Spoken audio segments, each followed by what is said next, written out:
necessary to keep us safe. And I think that kind of fear-mongering began back then, and it was that mindset at the top that has flowed down to places like Norfolk, where you have a lieutenant colonel that thinks it's acceptable to get up and teach this kind of material. The irony about that is, going back to 9/11, is that the people who are teaching this kind of material are really doing the bidding of al-Qaeda.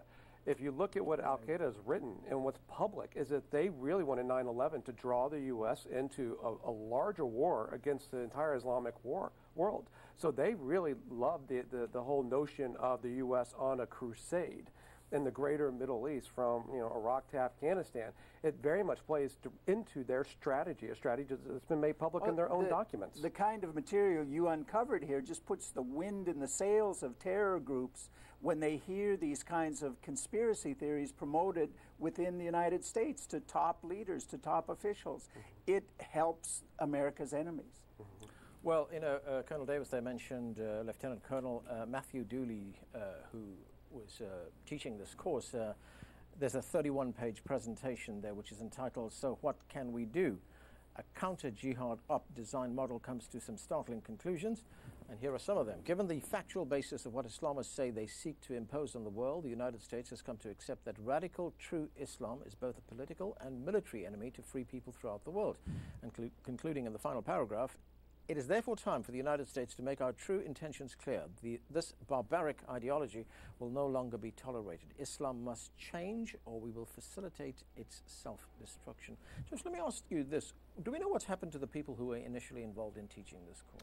Well, I know the lieutenant colonel there is no longer teaching that course. At the Pentagon today, they told me that the course meets on Wednesdays. They found out about that on a Thursday, and they stopped it before the following Wednesday meeting. However, he is still in the military, and he's still located at that base while this inquiry moves forward. Okay, Colonel Davis, to those who were taught this course, what kind of effect would it have had on them? Well, certainly to be taught in a DoD professional military education course on a military base, it would appear to have the stamp of approval.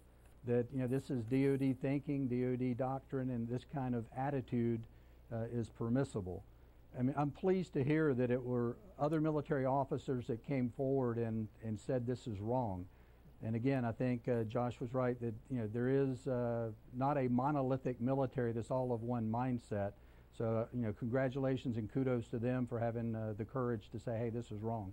Right. Ibrahim, here's something we heard from... Sorry, Joshua. Well, I was just going to add, part of the problem becomes, one of the challenges for the U.S. military right now, particularly in Afghanistan, is there seems to be scandal after scandal, from photos of Marines urinating on corpses, to young soldiers posing with corpses, to sniper squads that have the Nazi SS symbol as their own symbol. Collecting body parts as trophies. Collecting body parts.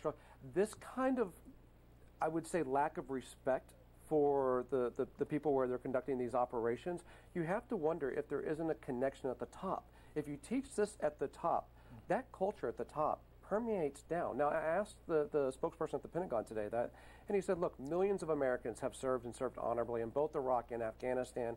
It's the actions of a small few that you're pointing out, and it's not fair to taint the actions of everyone who's ever served there with this. But clearly there's a culture at the bottom that starts somewhere, and the leadership has to be responsible for that. So if the leadership is learning this in their courses, in their professional military training, you can kind of start to connect the dots and see where it's coming from. Okay. This is what Dooley said, I guess in his defense. He says that what he teaches is not official U.S. policy, Ibrahim, but intended to generate what he termed dynamic discussion. Oh, yeah, that always is the argument of last resort. Oh, I just wanted to stimulate debate, or it's just a bizarre and stupid argument that somehow you're going to give this kind of material and then hope that, well, they'll disregard it if they think it's not credible. Well, it's not credible in the first place, so why are you offering it to these individuals? It's just more clever than that in the sense that on the bullet points of the course, the very first bullet point is what you're about to learn is considered not politically correct and will be criticized because of that. So point number one is if they criticize it, that even gives it more credibility. Yeah, right. And so when this criticism comes as like, these aren't valid arguments, what you're teaching is completely objectionable, they say, essentially they say, see, See, we told you, that's our first point. And how would you retrain people who have gone through these courses? Right. Because they've already been immunized against this whole notion that this is somehow politically correct, right. So whatever somebody else tells you, it's false. It's the corollary to the argument that these people make is, well, Muslims are taught to lie. So that anything they say that's good, disregard it because they're lying to you. But if they tell you something's bad, well, believe that because Islam is evil. So it's that principle is actually in this course. Yeah, it's a circular argument that prevents any criticism. Right. Let's look at kind of political dimension to this, because some members of Congress have expressed reservations over the fact that the Department of Justice and the Department of Defense ordered a review of education programs.